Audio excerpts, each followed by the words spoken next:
Hey guys, it's Mr. 100% Gamer here, bringing you Part 7, Lucky 7, of Let's Play Ratchet Clank, the 100% Guide. And in this part we'll be going to Blackwater City, Planet Rilgar.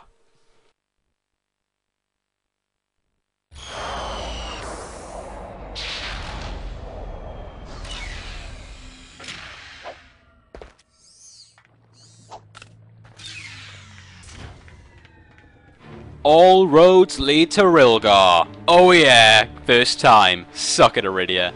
Anyways, there are two new weapons on this planet. The first one is available at the vendor, and it is the Mine Glove. Hi there, Fuzzball.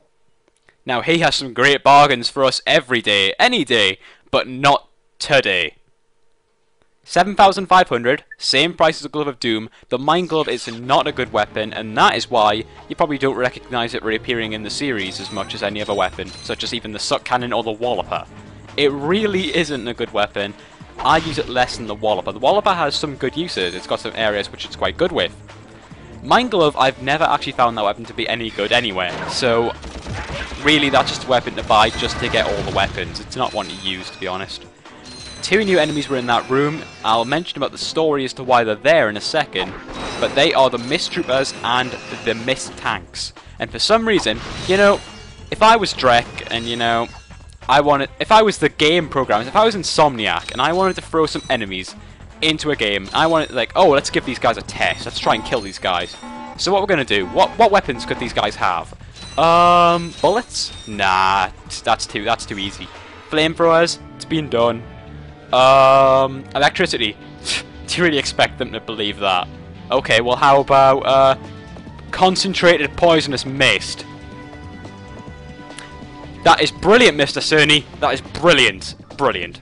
But anyways, what else is brilliant is a new enemy here, and these are called the Pool Sharks, but depending on where they are on the level, or what level they're in, they've got a different name. So these ones are called Sewer Sharks in certain locations. They're all over the place. They won't actually hurt you unless you fall in the water, so if you don't fall in the water, they are absolutely no trouble to you. So these doors won't actually open unless the button's pressed, which is kind of a design flaw in my opinion, but there you go. And something interesting to note right here. Those Mist Troopers and Mist Tanks are here to combat the Amoeboids which have infested the city. Now these Amoeboids are actually really cool enemies. They take 7 hits to kill, because you hit them once, split into 2. And you hit them, they split into 2. So you end up with 7 hits to really get on the Amoeboids to kill them in the end. Now, the story of this planet really, the backstory is, well, this first story is the hoverboard race. And the hoverboard race, the prize, which you need to give to the agent on Iridia, yeah, that is being given out by Captain Quark, the guy we're looking for. So maybe we'll find Captain Quark on this planet. Now, the other story about this planet is Darla Gratch was the news reporter, and she got eaten by an Amoeboid reporting that the city had been infested by Amoeboids. So the government were bringing in these guys to get rid of the infestation. So these guys were in a room with the Amoeboids and they didn't attack each other. I will say though, there is a section coming up just up that elevator, which really, one of the things, I love this level. It's my second favourite level in the entire game. I mentioned that in the last part. And for those of you who are wondering, my favourite planet is Planet Quartu, the robot factory. But I won't spoil that for anybody who doesn't want that spoiled for them, because this is spoiler free. Anyways, here, this is one thing I really love about this level and this game. They actually follow through with the story and the gameplay, because these guys, the Mist Troopers, are supposed to be fighting the Amoeboids. So you get here, you set the Mist Troopers out, which for some reason they're all locked behind cages, so maybe they're into some sort of kinky capture torture thing, but I don't know. Or maybe the city's just run by complete tards, but then there you go. Anyways, they actually fight each other, which is something really cool. I mean, they seem to think that you're part of the infestation because they attack you, and they're not working for Drek, so it's got nothing to do with that. Or maybe Drek's paying off the mayor of Rilgar. You never know. There's so many interesting things you could come through with this, and by so many I mean literally that's the only one I can think of. But if you put your mind to it, maybe. I also like how they've actually got like taxi stops here. I mean, I've heard of bus stops, but a taxi stop? I know there's locations where taxis like generally stop for like nights out and stuff, but yeah. Oh, I wasn't supposed to do that, but as you can see, they're actually attacking each other, which is really cool. You know what? That taxi stop was so good, I've come back to have another look. I totally didn't press triangle when I wasn't supposed to. Look at that, that is brilliant. Now we'll go back to the downtown. But what's really cool is it's actually just over here, so it's literally just there. Now I wonder, outside of the taxi, they must make a killing off this taxi, because I mean, actually they don't, because you don't pay for it, but if they did, you'd make a killing out of it, because it's the only way to get to this part of the city. Well, in a way. I mean, really it is, because there's two buttons. There's buttons to open these doors, and you can't get the other side without the doors being open unless you use that taxi. So this really is the only way to get in unless the buttons are pressed, which can't be unless you're on this side. It's one of those kind of like, ooh, there we go, that's where that thing is. There we go. Yeah, don't go over and hit that, it's got an explosive in it. But it's kind of like that, the fox, the chicken, and the wheat. Which one do you take over in the boat? I mean, it's not quite as interesting as that one, but, you know, you can try and make it out to be. Another vendor there. Something I didn't show off last time, another difference from the old guide, is these locations up here. I didn't actually show these last time. I think there's graphical glitches up here. Yeah, there are graphical glitches on these platforms. But they don't hold many bolts, but I mean they are quite cool locations to check out. There's a couple of these throughout the level. I'll show them all off, or as many as I can, or as many I can be bothered to show off. There is a new character just sitting there. He is actually a recurring character. He doesn't come back a lot, but he does come back, especially in Ratchet & Clank 2. So you might recognise him. He's also quite important to the story in, well, I think you already know. But in case you don't, I'm just going to collect these bolts, because God, we're going to need them for this guy. And let's go and talk to Billy, the shady salesman guy. Yes, that is his official name. Rhino for your robot. Trade you. Well, okay. Ratchet. I'm kidding. Sorry, he's not for sale. What's a rhino anyway? Rip ya a new one. What did you just say to me? R-Y-N-O. Rip ya a new one. Why, that's the most powerful missile launcher in the galaxy. I know it's worth a lot of bolts. He must have stolen it from the Blarg. Stolen? Look, trash can. Did I say anything about it being hot? You better watch your mouth or I'll... Wait, don't tell me. Rip you a new one. 150,000 bolts. Yes. Now, if you were playing Ratchet & Clank 2 or 3, or if you've only played those ones and you're checking this out to find out what the first one's like, which is actually my favourite, so if you're thinking of getting it, get it. Really do, because people are going to find that amazing. I think I've already mentioned this, I'd be surprised if I haven't. But I really think this one is the best in the series. I think the other ones just got a bit too complicated. I think there was too much going on. I like the simplified feel of this place. I like the graphical style of this place. It all seems really colourful. Press the select button or click the right analog joystick to bring up the map. This may help you locate where you are. By no means take that as me bashing on the other games in the series, because I love Ratchet & Clank 3. I mean, one thing that you'll probably have noticed is, in the past I might have said Ratchet & Clank 3 is my favourite. Ratchet & Clank 1 and Ratchet & Clank 3 are literally like 51-49, but depending on what game I played last. But I seem to be favouring towards Ratchet & Clank 1 at the moment. Not really 100% sure why. That's another sand mouse generator. Not a sand shark. Didn't get it wrong that time. But yeah, it's really close. But I just really think, I don't know what it is. It's not really nostalgia, I wouldn't say. But there is something which always makes me come back to this one out of choice, rather than say, don't hit me. But yeah, I was trying to get them to trap each other so they could just hit each other, but there you go. It sort of worked.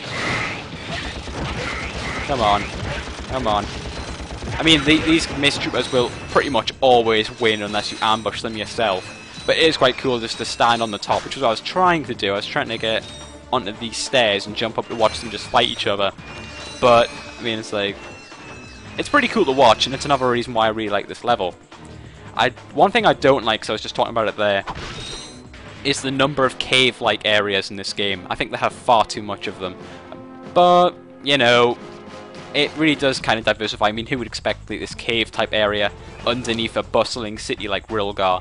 Which is strange because you don't really see anybody in the city, despite the fact it is obviously quite a big city. Anyways, what I was going on about before, Ratchet and Clank 3, really, I love that game. I love it. It's one of the best games on the PlayStation 2 by a mile. But Ratchet and Clank 1, I don't think it's nostalgia, but there is a reason why I just love Ratchet and Clank 1. I think the weird thing is, it's one of those things where you think one game's better. This is a gold bolt, we'll have to get this. This is kind of a maze area. You're going to find out, you can see there, that button's broken, so we can't actually get in there. So there is a way we can get in there, but it's kind of not really complicated, but you might not think of it if you're playing the game for the first time. So it's kind of one of those things where the game's better, but you don't like it as much. So, for example,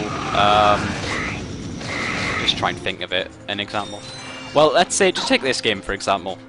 Ratchet and Clank 1, if I was to review the game, I'd give it probably a 9. If I was to review Ratchet and Clank 3, I'd probably give it a 9.5. I think Ratchet and Clank 3 is a better game.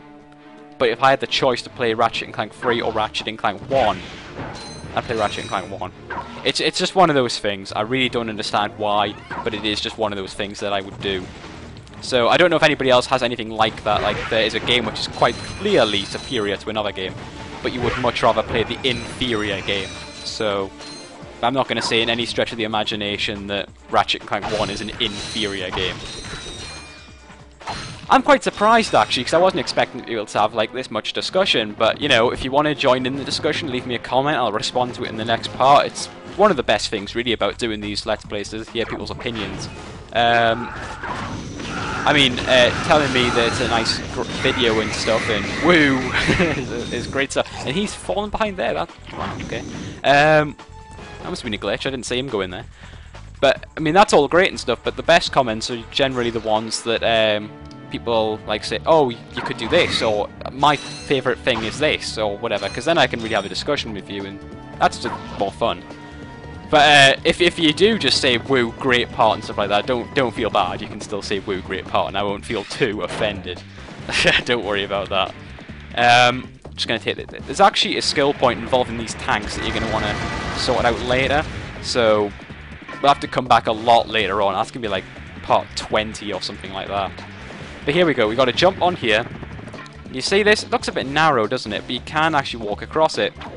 You can fall off, don't worry too much, it's not that narrow. I mean, if you fall off, you just come back up, but you might not think of that first time. I mean, there, you fall off, but you might not think of it first time to come up here from this vent, but, I mean, why else would they put the vent there? Well, obviously there. Put dirge on to go on the other side, but, oh, you dropped a clanger there, John. Well done. But, yeah, so just help along here, just walk along here, don't really care what you do. As long as you don't fall off. God, I think Ratchet's a bit drunk today for some reason. You know, it was all going swimmingly until I got to this location. Believe me people, it isn't actually that hard to walk across. It really isn't. I'm just being a bit of a dipshit. So there you go. See if I can just stretch jump. And just about... does anybody else do that? I swear I must be the only person who does that. You jump onto a platform and you think, oh god, I'm gonna fall. So I just start jumping like a maniac, and then because you start jumping like a maniac, you fall. When you were actually in no trouble of falling before. And there we go, I'm in. So there you go, goal bolt. That is the first goal bolt on Rilgar. There are actually 2. We can't get the second one now, we'll come back and do that when we get the... when we can come back for the skill point, because as I said, we're doing all the backtracking in like one part. I explained that really badly. I'm not doing all the backtracking in one part. What I'm doing is I'm not going to come back to the same planet like 4 times to do 4 different things. I'm going to wait until I get everything I need to come back to a planet, then I'm going to do it for, I don't know, really consistency and... I don't know, but I think it would be a bit confusing if you had like Rilgar part 7 or something, and really only needed 3 parts or whatever. So obviously nothing needs 3 parts in this. Actually, there is one that needs 3 parts in this Let's Play. So there you go. I'm pretty sure there's only one. Yeah, and actually it's my favourite planet you have to go to 3 times. But they could have picked the worst planet for you to go back to 3 times. And there we go, that's actually the end of the route, so we actually would have got there a while before if I hadn't have like taken all that wicked before I'd done this recording. Yeah, Stella, Strongbow, let's just name the alcohol game. Because you know me, I know my alcoholic beverages. Yeah, I'm down with all the kids when it comes to clubbing. I'll be out and I'll be clubbing all night long, throwing back my tequila. That's what the kids drink these days, isn't it? Tequila? Or lager, living at large with lager, I don't know. But anyways, back on track. So this is basically the Raceway Plaza. And this is where you do the hoverboard races. And once again, they got one of those awesome bus stops for a taxi. Oh, I'm gonna look like a right idiot because there's gonna actually be such a thing as a taxi stop, and I'm gonna look like such an antisocial person. But then again, I am playing Ratchet Clank for the internet, so obviously my social life is amazing. It's okay. It's an okay social life. But I'm just gonna get off that topic because we are now going to go into a cutscene with the Boob Lady, as many people may know her as. But I'll get into that in just a second.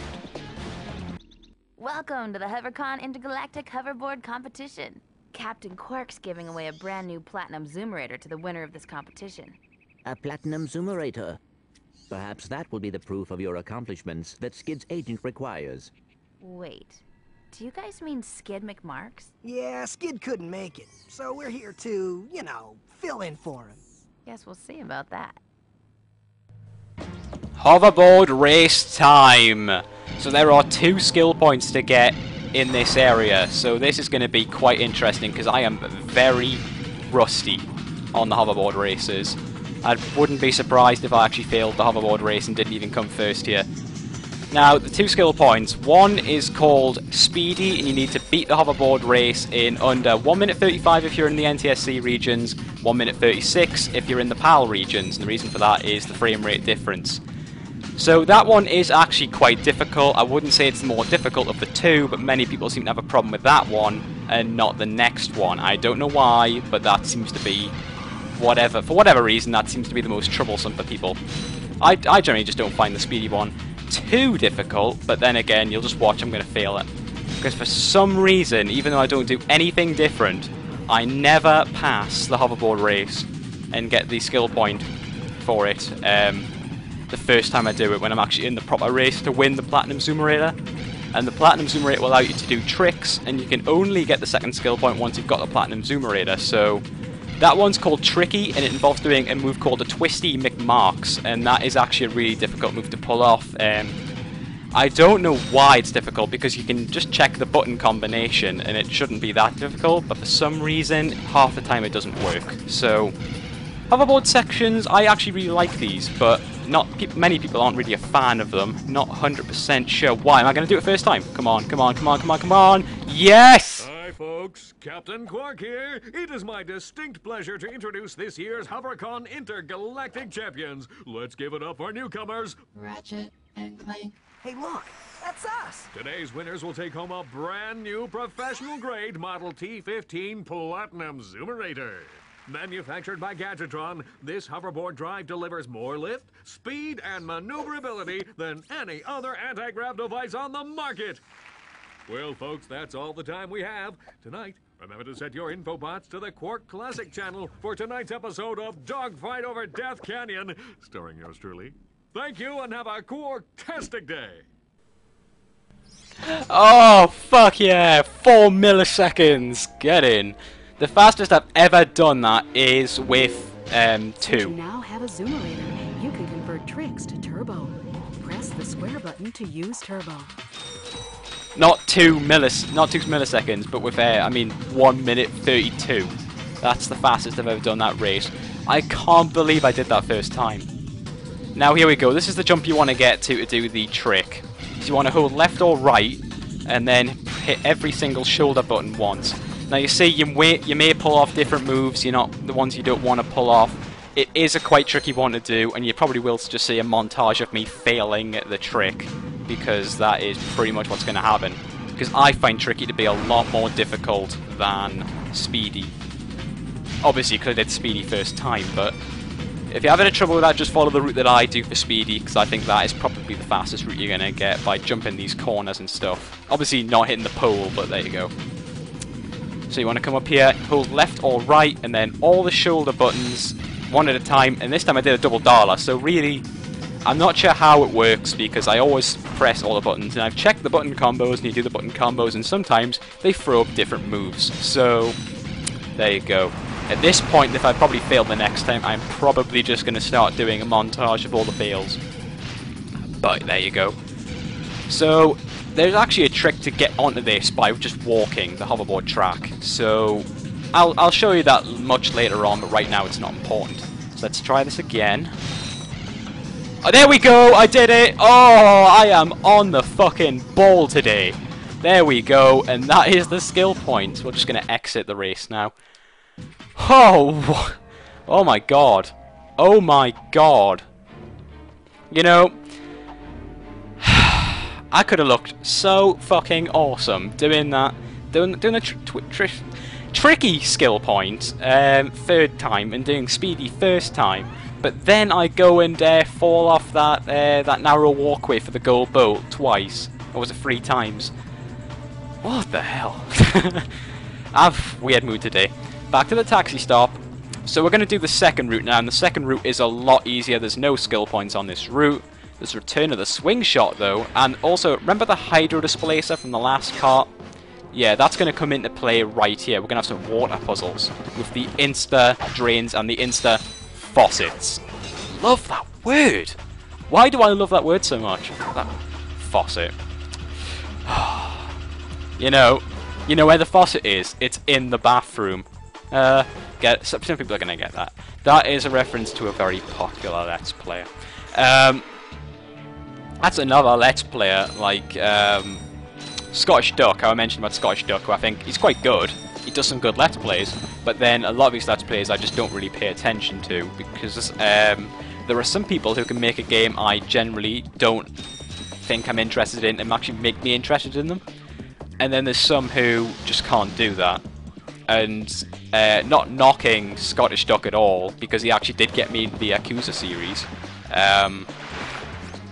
But I'd say 9 times out of 10, if it's a game I'm not really interested in, then I don't generally get interested in him. But, I mean, that is very, very hard to pull off. You have to be pretty damn amazing. I mean, I doubt I get anybody into any games. Although I do remember I got some people to buy Jet Rocket when I did my LP with that. But, I mean, that game's like the equivalent of £7. So you want to drain that water there, and you want to just knock that gate out. This is basically the entire puzzle. It's very, very small. It won't take you very long. There is somewhat of a chase scene at the end, which people... by the way, I just went off topic there, but the guy I was talking about is Nintendo Capri Sun. I love his Zelda Let's Plays. I love his Punch-Out Let's Play, which is actually my favourite Let's Play of his, because I'm a bit of a Punch-Out fan. But, well done. The first hit I take in the level, and it's by my own doing. Oh, yeah. But, stuff like he did with, he did Mario 64, which I thought was okay. But the in the bathroom thing, I'm not really too much of a fan of. But there you go. So I'm just getting that across. This is the chase area. Now, I've got a kind of a funny story about this. It's not really funny, ha, but it's pretty funny. So you want to just run and then just stretch jump. All you want to do is just stretch jump, and you will be fine. Because the water is going to rise as you run across this platform. Because for some reason they've opened all the faucets. So you just want to run. Got amoeboids in the way. I wouldn't worry too much about them. You can shoot them out with a blaster if you need to. But I wouldn't really worry too much about it. Just don't fall in the water, because if you fall in the water then you're in trouble. Just make sure you keep going. Obviously we don't have the helmet now, so we can't breathe underwater. So just try and stay underwater as little as possible, although that really is stating the obvious. So, the funny story is, someone actually, in my first couple of months of Let's Playing, I did this part, going on 2 years ago now, someone actually sent me, a couple of people sent me YouTube messages asking me if they could send me their memory cards so I could do this part for them, because they found it too difficult. And there you go, that's it, it's done. So, that is actually the end of that route. Just want to head up here to go into the cutscene. We're actually finished with Rilgar now, so just head up the elevator. But yeah, someone sent me a memory card to do a piece of a level that's not really that difficult. I don't know.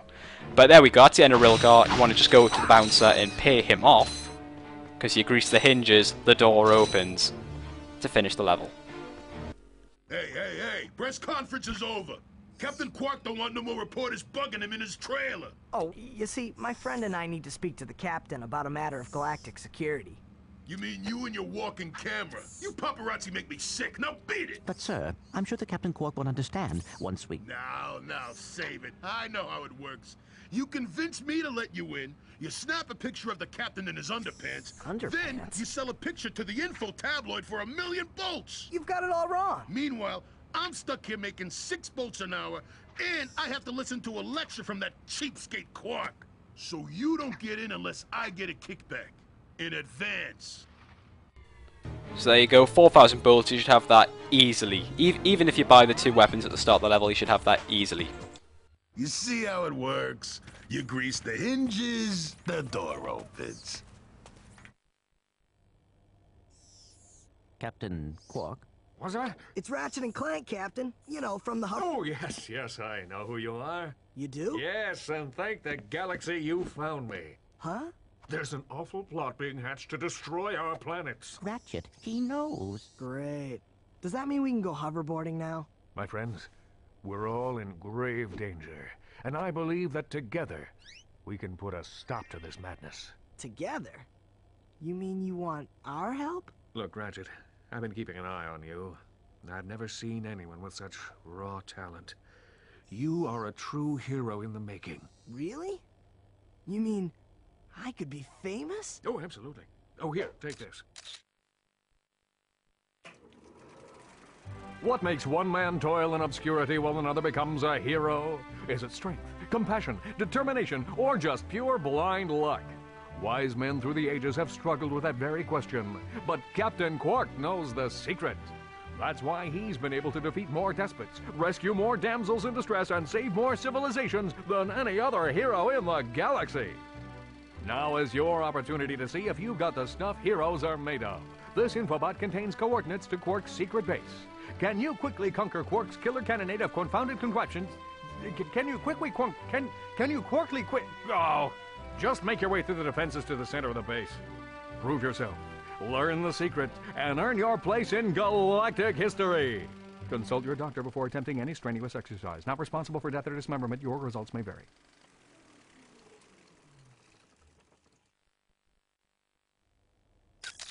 Meet me at my headquarters. Hey, Captain Ratchet, what do you think? We won't fail you, sir. We promise. So there we go, Quark's headquarters is the last stop in the first third of the story arc. So this is the button I was talking about before, how you had to hit the 2 buttons to open the pathway between the 2 routes. You can see there's a button there we pressed before at the plaza, and there is the button over here to open this little pathway from Quark's trailer. So we have 2 taxis we can take back any of them to finish the level for good. So we will have to come back here a lot later on. There is a skill point still to get, and there is a gold bolt still to get. There's also that glitch to show you off a little bit later, which makes getting the weapons a lot easier, but it is still pretty time consuming, but nowhere near as time consuming as it could be. So the next part will be going to Quark's HQ on planet Umbris, in which we will be proving to Captain Quark that we have what it takes to save the Solana Galaxy. So I will see you in the next part for the end of the first story arc.